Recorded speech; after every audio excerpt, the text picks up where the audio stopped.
विनोद कुमार शुक्ल जी का जाना साहित्य के एक युग का अवसान होना है और हम जैसे लोग जो 70 के दशक में पैदा हुए, जिनके 80 के दशक में थोड़ी सी चेतना कविता समझने या सुनने की आई,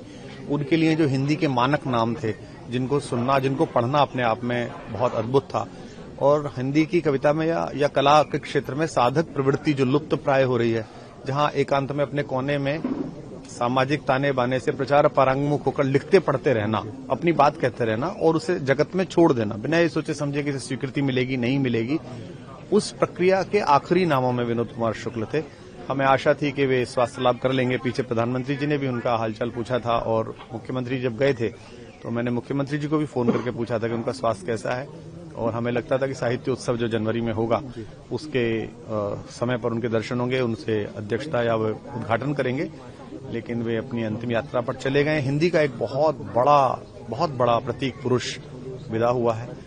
बड़ा हिंदी का नुकसान है, और हिंदी का नहीं, भारतीय भाषाओं का नुकसान है। विश्व में जब भी हिंदी कविता की बात चलेगी तब जब विनोद कुमार शुक्ल याद आएंगे, जब भी कोई व्यक्ति हताश बैठेगा और उसकी तरफ कोई दूसरा व्यक्ति हताशा में हाथ बढ़ाएगा, जब भी वो हाथ बढ़ाकर चलेगा, तब विनोद कुमार शुक्ल की कविताएं हमारे साथ चलेंगी। सर, आपके साथ एक मुलाकात जो जब भी वो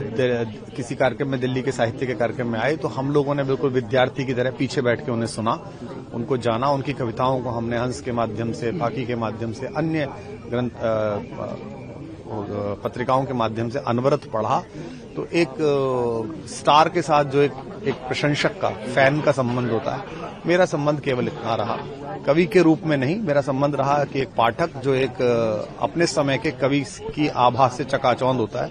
उसकी क्षमता से प्रभावित होता है। तो मेरा ऐसा ही संबंध रहा, इसलिए मेरे लिए तो एक ये निजी रूप से भी नुकसान का समय है।